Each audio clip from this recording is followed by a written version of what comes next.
पिछले 2 दिनों से प्रधानमंत्री का घाना दौरा काफी सुर्खियों में है।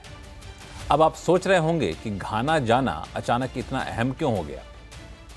घाना की इकॉनमी महज 88 बिलियन डॉलर है, जबकि हमारी इकॉनमी 3.9 ट्रिलियन डॉलर है। हम दुनिया में चौथी सबसे बड़ी इकॉनमी हैं, तो घाना 79वें यानी 79 नंबर पर है। हमारा देश घाना की तुलना में करीब 14 गुना बड़ा है। ऐसा नहीं कि वहाँ के लोग काफ़ी अमीर हैं, उनकी प्रति व्यक्ति आय हमसे भी कम है, $2,200। फिर भी घाना हमारे लिए आज की तारीख में अहम हो गया है। क्यों?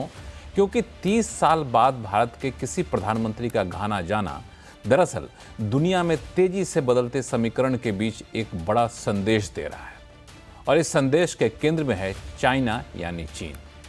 प्रधानमंत्री मोदी ने घाना के साथ माइनिंग सेक्टर के लिए करार का भी ऐलान किया, जिसके तहत रेयर अर्थ मैग्नेट हम वहां से इंपोर्ट कर सकेंगे आने वाले दिनों में, जिसके लिए अब तक हम चीन पर निर्भर हैं और चीन इसे भारत भेजने में अब थोड़े बहुत नखरे करने लगा है। रेयर अर्थ तो महज एक उदाहरण है, ऐसे कई उदाहरण आपको मिल जाएंगे जो इस बात के संकेत देते हैं कि चीन हमें अब इस बात की चेतावनी दे रहा है कि अगर हमने चीन से कारोबारी रिश्ते बनाकर नहीं रखे तो वो हमें मुसीबत में डाल देगा। सवाल उठता है कि आखिर चीन हमें ये चेतावनी अब क्यों दे रहा है। अमेरिका के साथ हम जो डील करने वाले हैं, क्या वहाँ से चीन को किसी खतरे का अंदेशा लग गया है? और चीन की चेतावनी से हमें कितने डरने की जरूरत है? पिछले 2 दिनों से प्रधानमंत्री का घाना दौरा काफी सुर्खियों में है।